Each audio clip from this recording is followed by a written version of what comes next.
अस्सलामु अलैकुम वरहमतुल्लाहि वबरकातुहू। JDWB में आज आपका फिर से स्वागत है। और आज के प्रोग्राम में हम पेश करेंगे,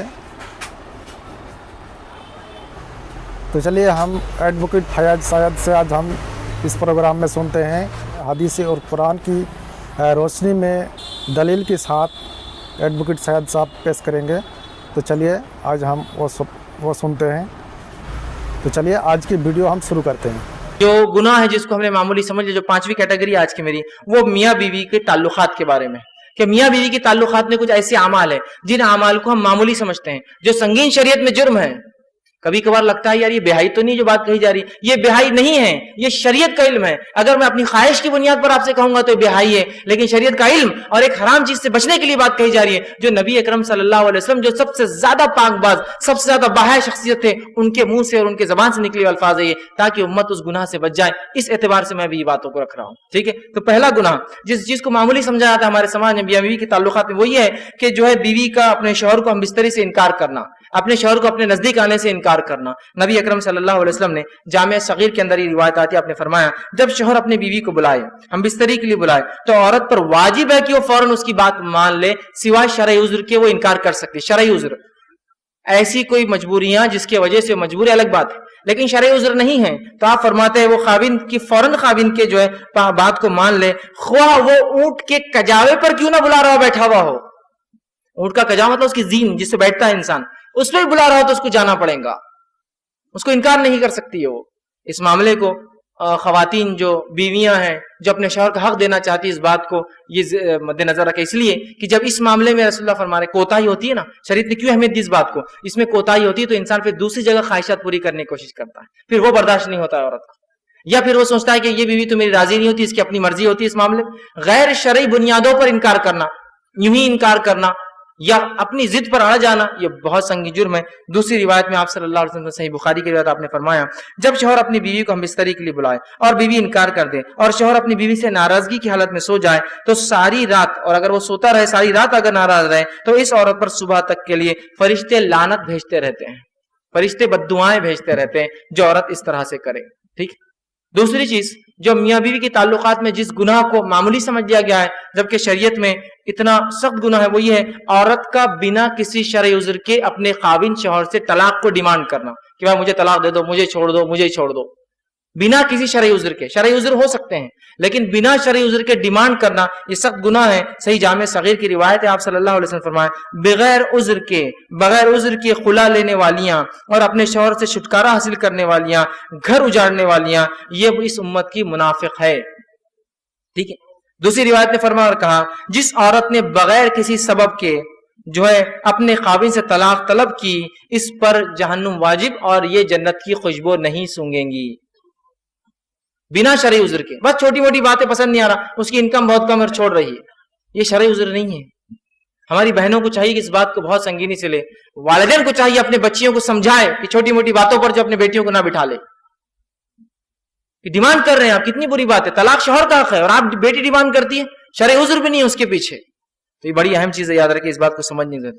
तीसरा गुनाह जो मियाँ बीवी के ताल्लुकात में होता है, इसको मामूली समझ लिया गया है और इसके ताल्लुक से इतनी सख्त वईद है हदीस में कि जिसकी कोई इंतहा नहीं, वो है हालत हैज के अंदर बीवी से हम बिस्तरी करना, या ऐसी जगह पे हम बिस्तरी करना जो गैर फितरी है पीछे के हिस्से में। आप सल्लल्लाहु अलैहि वसल्लम ने फरमाया, जामे तिर्मिज़ी की रिवायत है, हदीस के अल्फाज तो जरा गौर कीजिए, जिस शख्स ने हैज वाली औरत से हम बिस्तरी की, या औरत के पीछे दुबुर में जमा किया, या काहिन या नजूमी के पास गया और उसकी बात की तस्दीक की, उसने उस चीज का इनकार किया जो मोहम्मद सल्लल्लाहु अलैहि वसल्लम पर नाजिल हुई। वो इस शरीयत का मुनकिर है, इस शरीयत का उसने इनकार किया जिसने वो अमल किया। इसके लिए कफारा शरीयत ने बांधा है, बहुत सख्त जुर्म है, लेकिन लोग इसको समझ ही नहीं पा रहे, या ये तालीम शायद हासिल कर ही नहीं रहे, इस बात को समझ ही नहीं रहे कि निकाह जब करें तो उससे पहले उसके ताल्लुक से, उसके आदाब, उसके ताल्लुक से तमाम मामलात को सीखा जाए।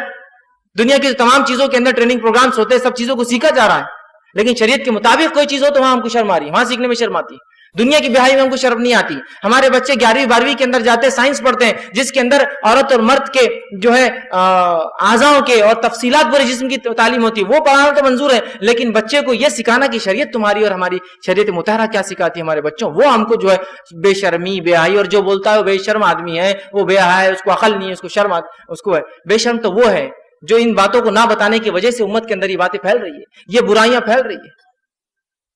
بہرحال اسی طرح جو ہے جو باتیں میاں بیوی کی تعلقات کی میں چوتھا گناہ جس کو معمولی سمجھ لیا گیا وہ یہ ہے کہ کسی غیر محرم عورت کے ساتھ خلوت میں اکیلے میں ملاقات کرنا اور کسی غیر محرم عورت سے ہاتھ ملانا یہ بہت سخت بری بات ہے.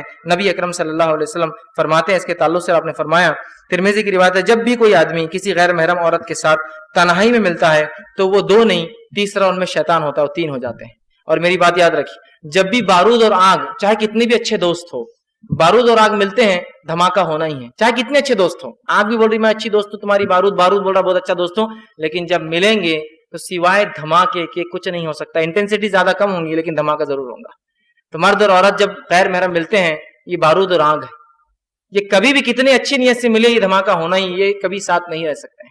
ٹھیک, اسی طرح آپ صلی اللہ علیہ وسلم نے فرمایا اور کہا عورت سے ہاتھ ملانا تو بہت دور کی بات ہے, عورت کا تعلق سے دھکا لگنا کیا ہے اس کے بارے میں کیا, تو ہاتھ ملانا بولے تو پکڑنا ہو جاتا ہے. اسی دھکے کے تعلق سے آپ فرماتے ہیں اور آپ نے فرمایا صحیح جو ہے جامع صغیر کی روایت ہے, تم میں سے کسی شخص کے لیے ایک کیل لے کر اپنے سر میں مار لینا, ٹھوک لینا, اور ظاہر سی بات سر میں کیلا ٹھوکیں گے تو کیا ہوگا سمجھ رہے نا آپ, سر میں کیل لے کر ٹھوک لینا زیادہ بہتر ہے اس سے کہ کسی غیر محرم کو چھوئے دھکا لگائے. کیل لے کے ٹھوک لینا زیادہ بہتر ہے بنسبت اس کے کسی غیر محرم کو دھکا لگے. یہاں ہاتھ ملانے میں دھکا کہاں لگتا ہے, ہاتھ ملایا جاتا ہے پورا, اور اس کو فخر, اسٹیٹس اور پتہ نہیں کیا کیا سمجھا جا رہا ہے. یہ کائے کا فخر اور کائے کا اسٹیٹس اوچھا پنے میرے نزدیک. تو یہ نبی اکرم صلی اللہ علیہ وسلم نے کبھی کسی عورت کا ننگا ہاتھ دیکھنا بھی پسند نہیں کیا, کھلا ہاتھ. ایک بار ایک خاتون جس کو علم نہیں تھا شریعت کا, وہ مدینہ آئی اور بیعت آپ کے پاس بیعت کرنے کے لیے آئی, اسے پتہ نہیں تھا کہ عورتوں کی بات. تو محترم حضرات, آپ نے ایڈوکیٹ سید صاحب سے بہت ہی اچھا بیان سنا ہوگا. آشا کرتا ہوں کہ آپ لوگ نماز بڑی پابندی کے ساتھ نماز کو قائم رکھیں گے, اور شرک کرنے سے, گناہ کرنے سے آپ لوگ بچنے کی کوشش کریں گے. کہنے سننے سے زیادہ آپ کو اور ہم کو عمل کرنے کی اللہ تعالیٰ توفیق دیں, اور آپ خود بھی عمل کرنے کی کوشش کریں. یہیں سے اپنا پروگرام آج کا ختم کرتے ہیں. السلام علیکم ورحمۃ اللہ وبرکاتہ.